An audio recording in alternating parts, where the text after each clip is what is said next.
Hello বন্ধুরা, আসলাম খেত ভাবছিলাম ক্ষেত আজকা ট্রাক্টর দিয়ে বাড়ি দিব। ট্রাক্টর উপরে রাখছে জল দেখিয়া কালকা সামান্য অল্প দূর বৃষ্টি আসছিল, এসে পর জল হয়ে গেছে। তো ওই আজকা বাড়ি দিল ট্রাক্টরে আমার ক্ষেত্রা। তো এই আজকে আমি বাড়িতে আসলাম, কাজে যাইলে মিলে না। ওই থেকে সেই ট্রাক্টরটা বাড়ি দিলে খেত ইয়ে করিলে মিলে জালও আমার জালও বড় হয়ে আছে। দুদিন পরে আরও তো বড় হয়ে যাবো এমনি ক্ষেত্রে লাগামো। কাজ করি না মানুষ, আমরা ডেলি ডেলি কাজ বন্ধ করে। আর এইদিকে আমরা 2 লাখ নামে আসা মাছ ধরতো। তো মাছ জানি কতলে পাইছে, দেখি কতলে পাইছে। সামনে আইলাম, আইয়া দেখলাম অল্প 2টা পাইলাম মাছ। দেখো কাঁকড়া আইছে,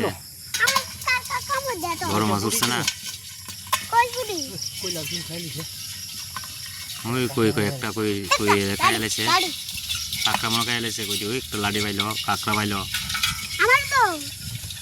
জালটা বিরাট বড় জাল। 2 লাখা তারা সকালবেলা উঠতই মাছ মাছ জাল আবার ফাটতেছে। অল্প মাছ বলে বুঝতো না।